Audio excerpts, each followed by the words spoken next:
G'aljirlashgan Xitoydan qo'rqmaslik, naynaqshigan Xitoydan ehtiyot qilish lozim. Dilyor Musabay. Hammamizning xabari bo'lgandek, Amerika prezidenti Donald Trump apandining imzolashi bilan Uyg'ur kishilik huquq siyosati qonuni rasmiy qonun bo'lib, oldimizgi 180 kun ichida har qaysi moddalari bilan ijro qilinadigan holatga o'tadi. Xitoyning Markaziy televiziya stansiyasi boshchiligida Xitoyning zuvoni bo'lmish medialar mazkur yuzlanishdan qattiq andishaga tushganligini yoshirmadi. Gerçi Xitoy Turkiya qatorliq musulmon mamlakatlarda yillardan beri mo'mi bilan beqib kelgan ko'tarmachilarni bas-bas bilan ekranlarga chiqarib o'zini oqlashga tirishayotgan bo'lsa-mu, ammo orqadan g'arb davlatlariga qilgan ushuqligi sababli g'arb davlatlarini o'ziga qarshi birlashtirib qo'ydi. Xitoyning yolg'iz qilayotganligini ko'rib turgan Hindiston fursatni g'animat bilib, yillardan beri qilishga fursat kutib turgan qatnash yo'l qurilishini boshlagan bo'ldi va Xitoy bilan chegarada sirkilish yuz berdi. Yillardan beri xalqaro sahnada o'zining sharmanda yuzini g'albiga yo'shirib kelgan Xitoy kommunist hokimiyati millatchi Xitoylardan huquqni tortib olgandan beri hech qilib boqmagan xatoliklarni orqa sodir qilib borgan sari yolg'iz qilish bilan birga g'arb davlatlarini bir-biriga texmi yaqinlashtirib etdi. Buning ifodalaridan biri shaklda bir qancha yildan beri Xitoyga tez pikmay beshini tik tutib kelayotgan Shvetsiyaga Avstraliya qo'shilgan bo'ldi.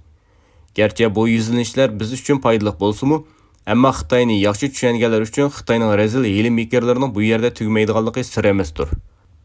Xitoyni tushungan biri Xitoyning g'aljirlashgan vaqtidan ansirmaslikni, balki Xitoyning bosh ekkan vaqtida bir xomsizlik planlaydiganini biladi. Masalan, Xitoyning Amerika bilan bo'lgan savdo jadali vaqtidagi ayvillardan ansirashning ojizi yo'q edi.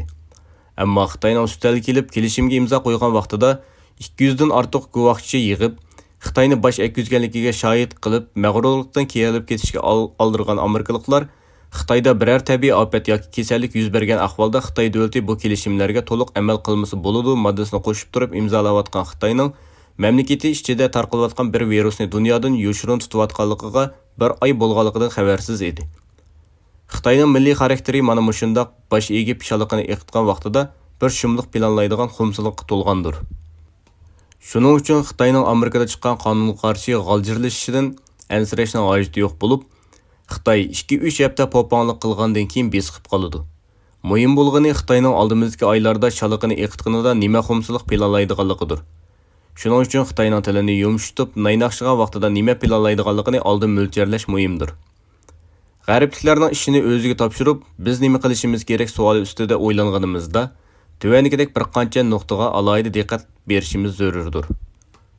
Amerikadagi Uyg'ur kishilik huquq siyosati qonuni bir jarayonning g'alaba bilan oxirlashishi emas, balki diplomatiya ko'rishimizning boshlang'ich nuqtasi deb qaralishi va boshqa g'arb davlatlaridami shuning o'xshash qonunlarning chiqishi uchun harakatga o'tishimiz lozimdir.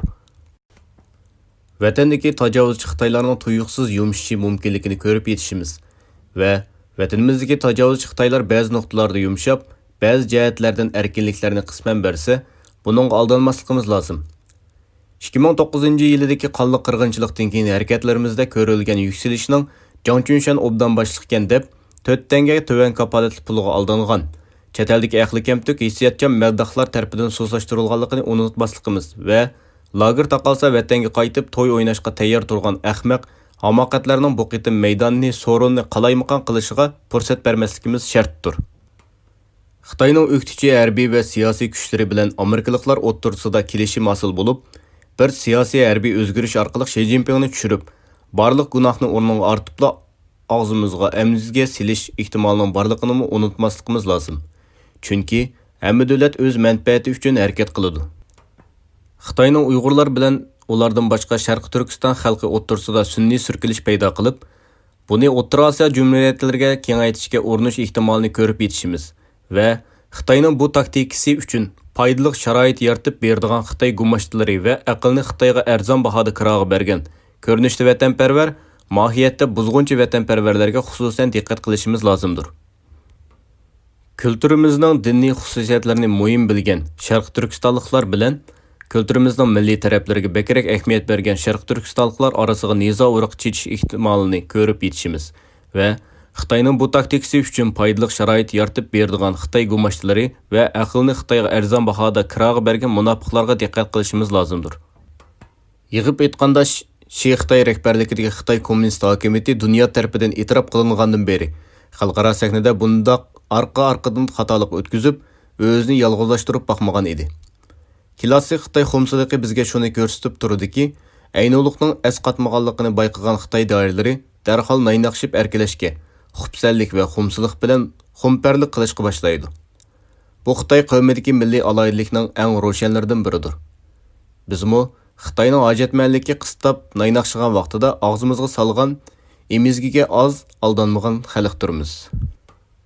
Shuning uchun tariximizni qon bilan to'ldirgan fojiali qismatlarimizdan dars chiqarib, bu navbat qat'iy sur'atda aldanmasligimiz shartdir. Xitoyning Sharqi Turkistondagi xalqlar o'ttirisiga jidal virusini tarqatayotgan ushbu kunlarda g'olliq ziyolilar va biz o'tirib qo'ygan Sharqi Turkiston ulusi va Sharqi Turkiston ulusal kimligi ideyasi hargizmi ba'zi ilmiyligi bo'lmagan, balki hissiy tuyg'ular bilan o'tirib qo'yilayotgan qarshi fikrlarning aksicha ilmiylikni Sharqi Turkistonning sotsiologik realligini va xalqarodagi taraqqiyotni asos qilganligini ko'rishimiz lozim.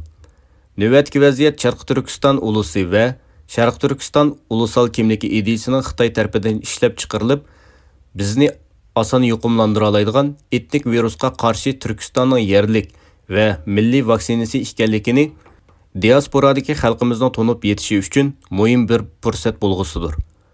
Tarix bizga shuni ko'rsatib turibdiki, g'aljirlashgan Xitoydan qo'rqmaslik, naynaqshigan Xitoydan ehtiyot qilishimiz lozimdir.